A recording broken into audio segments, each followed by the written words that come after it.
கிதியோன் என்பவன் மீதியானியர் கைக்கு தானியத்தை தப்புவிக்கும்படிக்கு ஆலைக்கு சமீபமாய் போரடித்து கொண்டிருக்கிறான். ஆலையில் போரடிக்கவில்லை, ஆலைக்கு. ஏன்னா கொஞ்சம் தள்ளி நின்று நம்ம செய்கிறது யாருக்கும் தெரியக்கூடாது. தெரிஞ்சிட்டுனா வந்து வாங்கிட்டு போயிடுவாங்க. சில காரியங்கள் வெளிப்படையாய் செய்வோம், தெரிந்தாலும் பரவாயில்லை என்று. சில காரியங்கள் வெளியே தெரியக்கூடாது. காரணம் என்ன? காரணம் ஒன்று தான், பயந்துட்டு இருந்தான். கிதியோனுடைய சுபாவம் பயந்த சுபாவம். ஆமாம். அதனால தான் வீட்டில் இருக்கிற பாகாலின் விக்கிரகத்தை எல்லாம் உடைச்சி போட சொன்னது அவன் அதை பகலில் செய்யாமல் ராத்திரி செஞ்சான். ஏன்னா பயந்துட்டு இருந்தான். இந்த நேரத்தில் தான் கர்த்தர் வந்து, கர்த்தருடைய தூதனானவர் வந்து அங்கே உட்காந்து கிதியோன்ட்ட பேச ஆரம்பிக்கிறார்.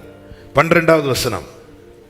கர்த்தருடைய தூதனானவர் அவனுக்கு தரிசனமாகி, பராக்கிரமசாலியே, பராக்கிரமசாலியே, கர்த்தர் உன்னோடே இருக்கிறார், கர்த்தர் உன்னோடே இருக்கிறார் என்றார். இதுவரை கிதியோன் ஜெபித்ததாக சொல்லவில்லை. கிதியோனுக்குள்ளே ஆதங்கம், கேள்விகள் எல்லாத்தையும் உள்ள அடக்கி வச்சுட்டு அவன் வேலையை செஞ்சுட்டே இருக்கிறான். வெளியிருந்து பார்க்குறவங்களுக்கு நாம் ஒரு வேலை செய்யும் போது நாம் ஒரு வேலை செய்வது தெரியும், ஆனால் நாம் என்ன மனநிலைமையிலிருந்து அதை செய்து கொண்டிருக்கிறோம் என்று யாருக்குமே தெரியாது. ஒருத்தங்க தனியாக ஒரு வேலை செஞ்சிட்டு இருக்கும்போது சும்மா போய் அவங்க கிட்ட பேச்சு கொடுத்து பார்த்தா அவங்க இருதயத்தெல்லாம் கொட்ட ஆரம்பிச்சிருவாங்க. ஏன்னா இருதயம் அப்படி வேதனையிலும் கேள்விகளிலும் நிறைந்திருக்கிறது. அவன் செஞ்சுட்டே இருக்கிறான். உள்ளம் புலம்பிக் கொண்டிருக்கிறது. உள்ளத்தில் அநேக கேள்விகள் எழும்பிக் கொண்டிருக்கிறது. யார்கிட்ட போய் கேட்க, எப்படி கேட்கிறதற்கு? இந்த நேரத்தில் தான் அவனை பார்த்து கர்த்தருடைய வார்த்தை வருகிறது, கர்த்தர் உன்னோடு இருக்கிறார் என்று. நம்மை பார்த்து ஒரு வார்த்தை வந்தால் நாம் ஆமேன் என்போம். முதல் முறையாக வார்த்தை வாழ்க்கையில் வந்து, வாழ்க்கையில் ஒரு மாற்றமும் இல்லை, எந்த மாற்றமும் இல்லை.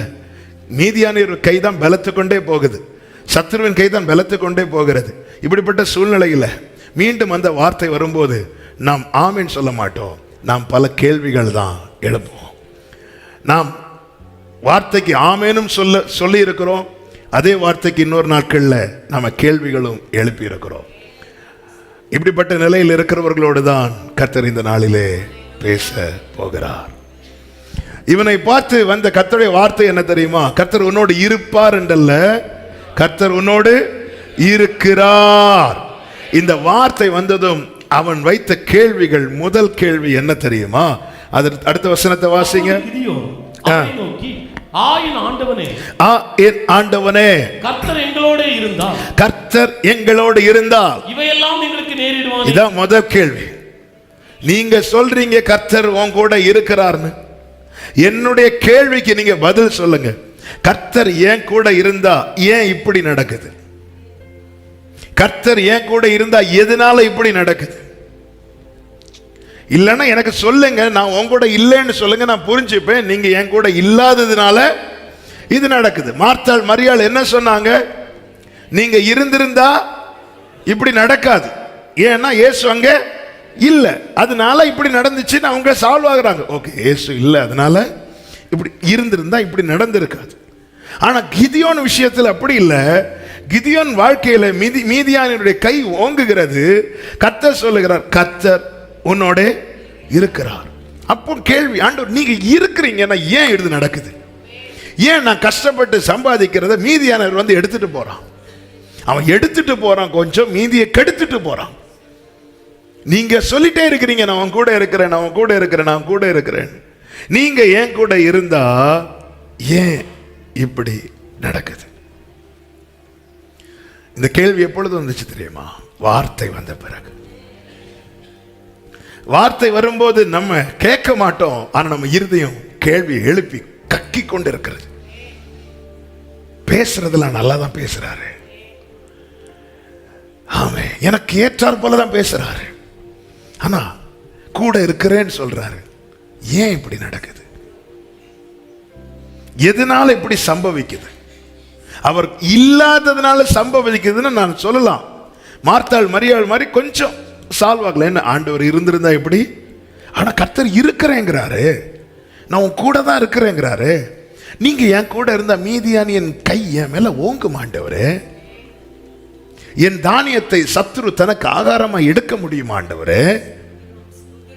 நீங்க என் கூட இருக்கிறேன்னு திரும்பவும் சொல்றீங்க. அப்ப நான் நினைச்சிட்டு இருக்கிறேன் நீங்க என் கூட இல்லைன்னு, நீங்க என்னை கைவிட்டு விட்டீர் என்று நினைத்து கொண்டிருக்கிறேன். அவ்வளவுதான், கர்த்தரனை மறந்தான்னு நினைக்கிறேன், வாக்கு தத்தெல்லாம் அவ்வளவுதான் நினைக்கிறேன். ஆனா நீங்க என்கிட்ட வந்து, அவர் வந்து உட்கார்ந்து வெயிட் பண்ணி கிதியோனை பார்த்து சொல்றார், பராக்கிரமசாலியே கர்த்தர் உன் கூட இருக்கிறார். கர்த்தர் என்னோடு இருந்தால் ஏன் இப்படி நடக்குது? அல்லேலூயா. சில காரியங்கள் நமக்கு அந்த பாதையை தாண்டாமல் விளங்கவே செய்யாது. கர்த்தர் இன்னாரோடே இருந்தார் அப்படின்னு பைபிள் ஒரு ஆளை பத்தி சொல்லப்பட்டிருக்கு. யாரு?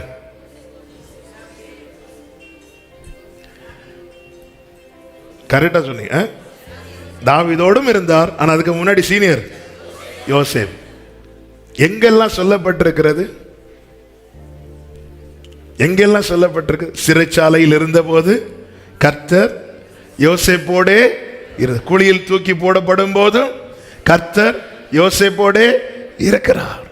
பொய்யான குற்றச்சாட்டு அவன் மேல வைக்கும் போதும் கர்த்தர் யோசேப்போடே இருக்கிறார். ஆமே. இப்படி இருக்க நமக்குள்ள எழும்புகிற கேள்வி எதுவா இருக்கும்னா, நீங்க இருந்து எனக்கு ஏன் இது நடக்குது? நீங்க இருக்கிறீங்க, ஆனா போர்த்திபாரி மனைவி பிளான் பண்ணிட்டா இவன் மேல பொய்யான குற்றச்சாட்டு வச்சு இவனை ஜெயில தள்ளணும். ஆண்டவர் அந்த பிளான் நடந்துட்டே. ஆண்டவர் அவ என்ன அவ உனக்கு விரோதமாக உருவாக்கப்படும் எந்த ஆயுதமும் எந்த பிளானும் வாய்க்காது. ஆனா அவ போட்ட பிளான் நடந்துட்டே.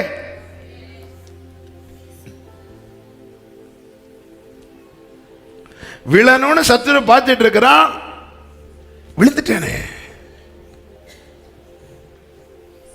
ஆமென். நான் கொஞ்சம் பிராக்டிக்கலா பேசிட்டு இருக்கிறேன். நமக்குள்ளே எழும்புகிற கேள்விகள். ஆண்டவர் இப்படி எனக்கு ஒரு வாக்கு தந்து இருக்கிறீங்க, ஆனா எனக்கு என்ன ஆண்டவர் நடந்துட்டு இருக்குது? உன்னை இந்த ஸ்தானத்துல நான் மேன்மையா வைப்பேங்கிறீங்க, ஆனா எனக்கு இருக்க வேலையும் போயிட்டு.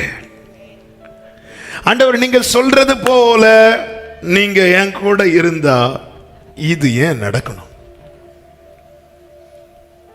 நீங்க கூட இருந்தா நடப்பது வேற இல்ல ஆண்டவரே.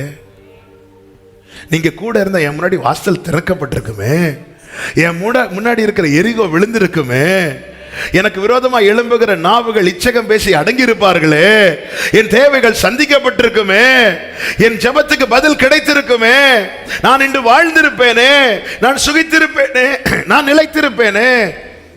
ஆனா எனக்கு நடப்பதோ, நான் நாள்தோறும் வாதிக்கப்பட்டு காலைதோறும் தண்டிக்கப்பட்டு இருக்கிறேனே.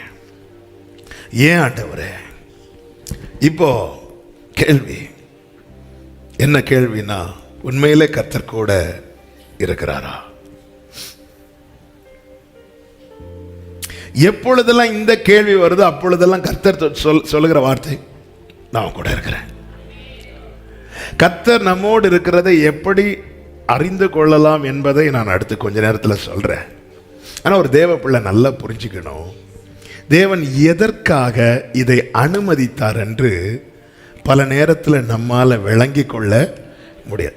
யோசேப்பின் விஷயத்துல அப்படி அனுமதிக்கவில்லை என்றால் அவனால் எகிப்தில் வந்திருக்க முடியாது.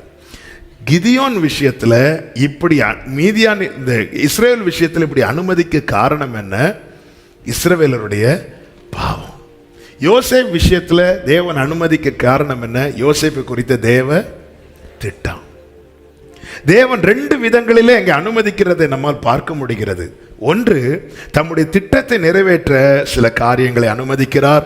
இன்னொன்று, நாம் நம்முடைய பாவங்களை விட்டு திரும்பி கர்த்தரை நோக்கி முறையிட இந்த பாதைகளை தேவன் அனுமதிக்கிறார். அதனாலதான் வேதம் சொல்லுகிறது, ஆவிக்குரியவன் எல்லாவற்றையும் நிதானிப்பான். என் வாழ்க்கையில ஒரு காரியம் எனக்கு மாறுதலாய் அடிக்கும் போது நான் முதல்ல எடுத்தது அது தேவ திட்டம் என்று நான் சொல்லக்கூடாது. நான் என்னை வைத்து பார்க்க வேண்டும், என்னை வைத்து பார்க்கணும். ஆண்டவரே, என்னில் என்ன, என்கிட்ட என்ன பாவம் இருக்கு ஆண்டவரே? தாவீது அப்படி பார்த்ததுனால தான் தேசத்துல பஞ்சம், கொள்ளை நோய் எழும்பினதும், ஆண்டவரே நான் தப்பு பண்ணேன்பா, நான் தப்பு பண்ண, என்ன பனிஷ் பண்ணுங்க, என் ஃபேமிலியை பனிஷ் பண்ணுங்க, ஜனங்க பாவம் ஆண்டவரேன்னு சொல்லிட்டு ஜெபம் பண்ண காரணம் என்ன? தன் பிள்ளைகளை அவன் உணர்ந்ததுனால. யோசேப்பின் விஷயத்தில் அவன் ரொம்ப தெளிவாக இருக்கிறார். ஆனாலும் எல்லாமே மாறுதலாக தான் நடக்குது. ரொம்ப கிளியராக இருக்கிறார். அப்பாவுக்கு கீழ்ப்படுகிறதுல, சகோதரர்களுக்கு நன்மை செய்கிறதுல, அந்த வேசித்தனத்துக்கு விலகி ஓடுறதுல, கூட இருக்கிறவங்களுக்கு நன்மை செய்யறதுல, உண்மையா நடக்கிறதுல, எல்லாத்திலையும் கிளியர். யோசேப்பு கிட்ட எந்த குறை யாருக்கு சொல்ல முடியும்?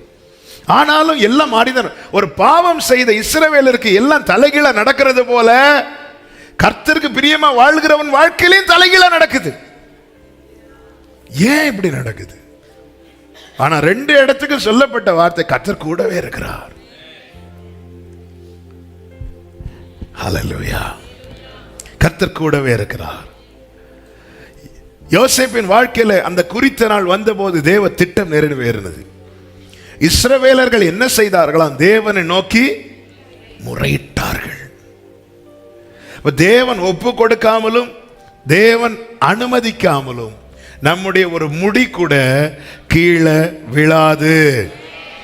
தேவன் ஒப்பு கொடுக்கிறது காரணம் ஒன்று சித்தம், இன்னொன்று சுத்தம். சொல்லுங்க. சித்தத்துக்காகவும் இப்படி நடக்குது, சுத்தத்துக்காகவும் இப்படி நடக்குது.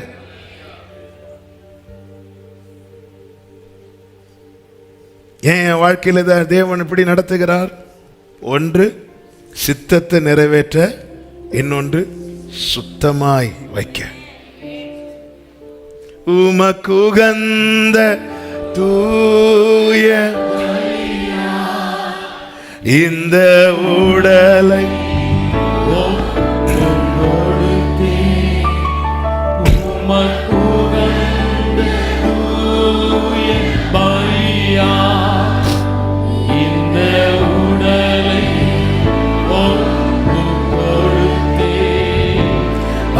ஆட்கொண்டு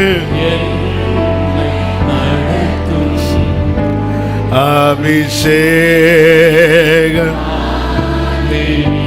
நல்ல கவனிங்க. அவ இப்படி எல்லாமே மாறுதலா நடக்குது. பாருங்க ஆண்டவரை, ஏன் தானியத்தை, நான் விதைச்ச தானியத்தை நான் யாருக்கும் தெரியாம சேர்க்க வேண்டிய பரிதாபமான நிலைமை இருக்கு. அதாவது ஏன் எனக்கு பணத்தை நான் ஒழித்து ஏதோ நான் திருடிட்டு போறது மாதிரி இதை அப்படியே கைக்குள்ள வச்சு, சில பார்த்துருக்கீங்களா, அப்படி ஒரு மஞ்சள் பையில வச்சு அவங்க மொழியே காட்டி கொடுக்கும் கையில. ஆண்டவரே, போரடிக்க வேண்டிய காலத்தில் ஆலையிலிருந்து ஃப்ரீ, அந்த போரடிக்கிற நாள் எவ்வளோ அறுவடை நாள், எவ்வளோ சந்தோஷமாக செய்ய வேண்டிய காரியம், எவ்வளோ மகிழ்ச்சி அதை செய்ய வேண்டிய காரணம். ஆமாம். ஆனால் நான் பயந்து பயந்து பயந்து பயந்து ஆமாம், அவங்க வர்றதுக்குள்ள இதை எப்படியாவது வர்றதுக்குள்ள நான் வேறொருடைய தானியத்தையும் எடுக்கிறேன். நான் விதைச்சது நான், நீங்க என்ன விதைக்க வச்சு, என்ன உழைக்க வச்சு, என்ன சம்பாதிக்க வச்சு, இன்னைக்கு யாருக்கோ பயந்து அதெல்லாம் சீக்கிரமா தூக்கத்தை விட்டு, குடும்பத்தோடு செலவிடுகிற நேரத்தை விட்டு இப்படி கஷ்டப்பட வேண்டி இருக்குது. நீங்க என் கூட இருந்தா, ஆண்டவர் எனக்கு இது நடக்கும் ஆண்டவரே, நீங்க ஆனா சொல்றீங்க உன் கூட இருக்கிறேன்னு. ஆமென். நீங்க என் கூட இருக்கிறத நான் எப்படி ஆண்டவரை நம்புறதுக்கு? கிதியோனே, அவர் உன் கூட இருக்கிறதுனால தான் இன்னைக்கும் நீ இருக்கிற. இதுதான் யோபுக்கு எல்லாம் போச்சு. ஆனா யோபு சொல்றா, ஹல்லேலூயா, எனக்கு ஜீவனை தந்ததும் அல்லாமல் தயையும் பாராட்டினேன். யோபு, உனக்கு என்னப்பா இருக்கு? யோபு என்ன சொல்லலாம் தெரியுமா? எனக்கு ஒண்ணும் இல்லைன்னு. ஆனா யோபு என்ன சொன்னார் தெரியுமா? எனக்கு ஜீவன் இருக்கு. உன்கிட்ட என்ன இருக்கு? எனக்குள்ள ஜீவன் இருக்கு. ஹல்லேலூயா, ஆமென்ங்க. கர்த்தர் கூட இருந்து இந்த தீபம் அணையாமல் எரிந்திட செய்யுமே, என்னை குறையாமல் முற்றும். அவர் சொல்றார், எனக்கு ஜீவனை தந்ததும் அல்லாமல் தயையும் பாராட்டுகிறீர், உம்முடைய பராமரிப்பு என் ஆவியை காப்பாற்று. எல்லாத்தையும் கை வச்சான். யோபுவையும் தொட்டான் என்று பைபிள் சொல்லுது. ஆனா யோபுவை தொட்டதும் அவர் பராமரிக்க ஆரம்பிச்சிட்டார். வேற எல்லாத்திலையும் கை வச்சான் சாத்தான். ஆண்டவர் வேற ஒண்ணுமே பராமரிக்கல, வேற எதையுமே பராமரிக்கல. ஆனா யோபுவை தொட்டதும் யோபுவை பராமரிக்க ஆரம்பிச்சிட்டார். டே அண்ட் நைட், இரவு பகலாய் இஸ்ரவேலை காக்கிறவர் உறங்குவதும் இல்லை, தூங்குவதும் இல்லை. இரவு பகலாய் பராமரித்து பராமரித்து பராமரித்து பராமரித்து பராமரித்து பராமரித்து பாதுகாத்து பாதுகாத்து தீபத்தை அணையாம கொண்டு வந்து நிறுத்தி எல்லாவற்றையும் ஆண்டவர் ரெண்டத்தனையாய். தேவன் ஒருத்தங்க கூட இருக்கிறவங்க வாழ்க்கையில எல்லாம் நஷ்டமாகிறது அது ஒரு பகுதியா இருக்கும். ஆனா ரிசல்ட்டை பார்க்கணும். ஆமென் ஆமென். பக்கத்துல பார்த்து சொல்லுங்க, என் ரிசல்ட்டை பார்க்க போறீங்க. நம்புறவங்க சொல்லுங்க, என் ரிசல்ட்டை பார்க்க போறீங்க. ஹalleluya. எதை வச்சுப்பா சொல்ற? இந்த தீபத்தை பராமரிச்சு பராமரிச்சு. ஹalleluya. சில மேட்ச்ல பாத்தீங்கன்னா தெரியும், 2 டீம் மேட்ச் விளையாடிட்டு இருக்கும். ஒரு டீமோட கை ஓங்கினது மாதிரி இருக்கும். திடீர்னு லாஸ்ட் ஓவர்ல எல்லாமே அவ்வளவுதான். அதுக்கு முன்னாடி வர பிரைஸ் காட் ஜீசஸ்.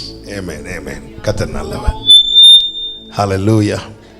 ஆமென். கொஞ்சம் மானிட்டர் வைப்போம். ட்ரிபிள் ஏத்தி ஜீசஸ். ஓகே. ஆமென். ரிசல்ட் இருக்கு. தேவன் என்ன செய்கிறார்னா, எல்லாத்தையும் பிசாசு கை வைக்கிறான், பார்த்துட்டு இருக்கிறார், எல்லாமே போகுது. யோபுவை கை வச்சதும் அவர் பார்த்துட்டு இருக்கல, அவர் பராமரித்து கொண்டிருக்கிறார். இந்த அறிவு எனக்கு ஆச்சரியமா இருக்கிறது. அவர் பராமரித்து கொண்டிருக்கிறார். அதனால அந்த கிதியோன்ட்ட வந்த வேகத்துல பேசாம உட்கார்ந்து பராக்கிரமசாலி என்றார். கர்த்தர் கூட இருக்கிறார். நீங்க என் கூட இருந்தா இது போயிருக்குமா, இது போயிருக்கும். அது போட்டும், நீ போகல, நீ இருக்கிறல்ல. இத்தனையும் எப்படி உன்னால தாங்க முடியுது? நீ நினைக்கிற நீ தாங்கிட்டு இருக்கிறேன்னு, என் நீதியின் வலதுகரத்தினால் நான் தாங்கிட்டு இருக்கிறோன்னு.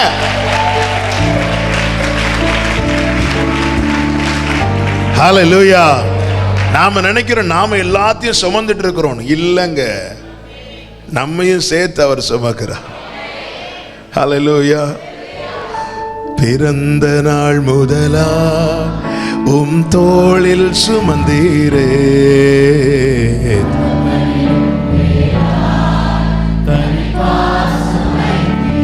மெதுவான தென்றல்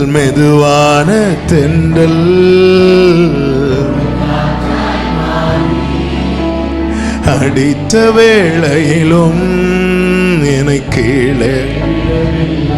நல்ல கவனமா கேளுங்க. ஆமென். கர்த்தர் என் கூட இருக்கிறாரா?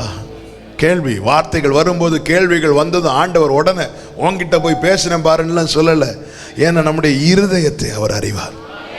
வேதனை கேயாசிக்கு தெரியாது, எலிசாவுக்கு தெரியும். கேயாசி அவளை சுனேமியாளை விலக்கிவிட வந்த போது எலிசா சொல்ற, தொடாத, அவர் ரொம்ப வேதனையில் இருக்கிறார். ஆமே, நமக்கு தெரியாது. பல நேரத்தில் ஊழியர்களுக்கு கூட புரிந்து கொள்ள முடியாது. ஆனா பர்வதத்தில் இருக்கிற அவருக்கு தெரியும், பரலோகத்தில் இருக்கிற தேவனுக்கு தெரியும். அதனாலதான் நாம கேட்கிற கேள்விக்கு எல்லாம் நம்ம என்னைக்கோ அப்படி விட்டுருக்கணும். இல்ல, எத்தனை கேள்வி கேட்டோம், ஆமாவா இல்லையா? எவ்வளவு கேள்வி. ஆமென். எவ்வளவு கேள்விகளை கேட்கிறோம், எத்தனை கேள்விகள். விட்டாரா? எல்லாம் பொறுமையா இருக்கு. ஏன்னா அவருக்கு தெரியும், இவன் என்ன எனக்கு வலி உண்டாக்க இவன் பேசல, இவன் வலியில பேசிட்டு இருக்கிறான். ரெண்டு விதமான கேள்விகள் இருக்கு. பிறருக்கு வலி உண்டாக்க கேட்கிற கேள்விகள் இருக்கிறது, நமக்குள்ள இருக்கிற வலியில எழும்புகிற கேள்வி இருக்கிறது. அதனால தான் ஆண்டவர் சொன்னார், உன் அடிக்காயத்தை நான் குணமாக்குவேன் என்றா. இது ஸ்கேனுக்கு தெரியாது, இது எந்த டாக்டர்ஸுக்கும் தெரியாது, இது என் அப்பாவுக்கு தெரியும். என் மனதின் அடிக்காயம் அவருக்கு தெரியும். சோதனையில் வேதனையில் என் பக்கமாய் நின்றவரே, முன்னும் பின்னும் பாதுகாக்கும் நல்கோ